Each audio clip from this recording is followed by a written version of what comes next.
మొట్టమొదటి విషయం ఏమంటే ఇంకో దేశంలోనైతే కాళేశ్వరం లాంటి ప్రాజెక్టు కనుక ఏదన్నా ఒక రాష్ట్ర ప్రభుత్వం కానీ ఆ దేశం కానీ కట్టింటే దాన్ని కీర్తించేవారు, దాని కీర్తిని అజరామరంగా శాశ్వతంగా నిలిచిపోయేలాగా చేసేవాళ్ళు. ఎందుకంటే ఒక 45 లక్షల ఎకరాలకు నీళ్ళు ఇచ్చే ప్రాజెక్టు 4 ఏళ్ల కాలంలో ఈ దేశంలో ఒక రికార్డు సమయంలో కడితే ఇంకో దేశంలోనైతే దాన్ని గొప్పగా కీర్తించేవారు, శ్లాఘించేవారు.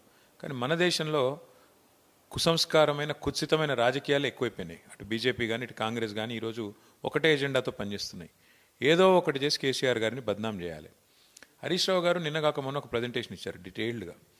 నాకు తెలిసినంతవరకు ఈ రాష్ట్రంలో ఎవరైనా సరే కొంత అవగాహన ఉన్నవాళ్ళు మరి ఒకవేళ చూసింటే ఆ ప్రజెంటేషన్ కనుక చూసింటే స్పష్టంగా అర్థమవుతున్నది. ఎలాంటి అపవాదులకు కానీ ఎలాంటి అనుమానాలకు కానీ తావు ఇవ్వకుండా, ఎవరికైనా ఏమైనా అనుమానాలు ఉన్నా ఏమైనా అభిప్రాయాలు ఉన్నా వాటిని మార్చుకునే విధంగా సవివరంగా వివరణాత్మకంగా పూర్తి స్థాయిలో అరటిపండు ఒలిచి నోట్లో పెట్టినంత ఈజీగా హరీష్ రావు గారు మరి ఈ కాళేశ్వరం ప్రాజెక్టు గురించి వివరణ ఇచ్చారు. అది కేబినెట్ ఆమోదంతో రాష్ట్ర ప్రభుత్వం తీసుకున్న ప్రాజెక్టు తప్ప ఎవరో వ్యక్తో ఒక ఇండివిజువల్ తీసుకున్న నిర్ణయం కాదు. రెండవది, ప్రభుత్వాలు విధానపరమైన నిర్ణయాలు తీసుకుంటాయి. ఒక ప్రాజెక్ట్ కట్టాలని, ఎంత డబ్బు పెట్టాలని, ప్రజల కోసం ఏ సీజన్కి ఎన్ని నీళ్ళు ఇవ్వాలని ప్రభుత్వాలు నిర్ణయాలు తీసుకుంటాయి.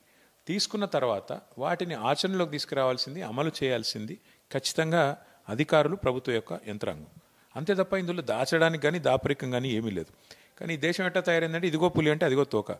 మేడిగడ్డ మీద ఏదో జరిగిపోయింది అని ఒక ఆయన అనగానే లే జరిగిపోయింది నిజమైన ఇంకొక ఆయన. బీజేపీ కాంగ్రెస్ ఇవాళ దున్నపోతు ఈనింది అంటే దుడ్డను కట్టేమన్నట్టు ఒకరినొకరు రాజకీయ ప్రయోజనాలు ఎక్కువైపోయి ఒకరినొకరు ఇవాళ కాపాడుకునే ప్రయత్నం చేస్తూ ఉన్నారు. వాస్తవం ఏమి అంటే ఇవాళ స్పష్టంగా కాళేశ్వరం వల్ల వచ్చిన ఫలితాలు ప్రజల అనుభవంలో ఉన్నాయి. కాళేశ్వరం వల్ల ఈరోజు ఎంత వ్యవసాయ విస్తీర్ణం జరిగింది, ఎంత పంటల దిగుబడి పెరిగింది, ఇవన్నీ కూడా ప్రజల ముందు ఉన్నాయి. కాబట్టి మొన్న ఈటెల రాజేందర్ గారు చెప్పింది కూడా భిన్నంగా ఏం చెప్పలేదు.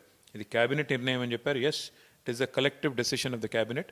Every member of the cabinet was involved in the decision. రెండవది, ఏ అవకతవకలు కానీ ఏ తప్పులు కానీ జరగలేదు. ముమ్మాటికి ఈరోజు హరీష్ రావు గారు కూడా అదే కమిషన్ ముందు చెప్తారు. కేసీఆర్ గారికి కూడా నోటీసులు ఇవ్వడం జరిగింది. ఆయనకు ఉండే అవగాహన ఇంకో కంట్రీలో అయితే ఇంకో కంట్రీలో అయితే కేసీఆర్ లాంటి నాయకుడికి ఒక సమున్నతమైన పురస్కారం ఇచ్చేవాళ్ళు. ఇంత పెద్ద ప్రాజెక్ట్ ఇంత వేగంగా కట్టినందుకు. 4 ఏళ్ల కాలంలో ఒక ప్రభుత్వం భారతదేశంలో ప్రాజెక్టులు కట్టడం అనేది అసాధారణం. ఒక బాక్రానంగల్ తీసుకున్నా, నాగార్జున సాగర్ తీసుకున్నా, ఎస్ఆర్ఎస్పి తీసుకున్నా, నర్మదా తీసుకున్నా దశాబ్దాలు కట్టారు. అదే మరి కేసీఆర్ గారి ప్రభుత్వం చాలా వేగంగా 4 ఏళ్ల కాలంలో ఇంత పెద్ద ప్రాజెక్ట్ కడితే ఇంకో దేశంలో అయితే వారికి గొప్ప పురస్కారాలు ఇచ్చేది. కానీ మన దేశంలో ఇచ్చే పురస్కారాలు ఏంటంటే కమిషన్లు, నోటీసులు, ఎంక్వైరీల పేరిట వేధింపులు. కానీ వీటికి భయపడి తాటాకు చెప్పులకు భయపడే వాళ్ళు ఎవరు కూడా ఇక్కడ లేరు.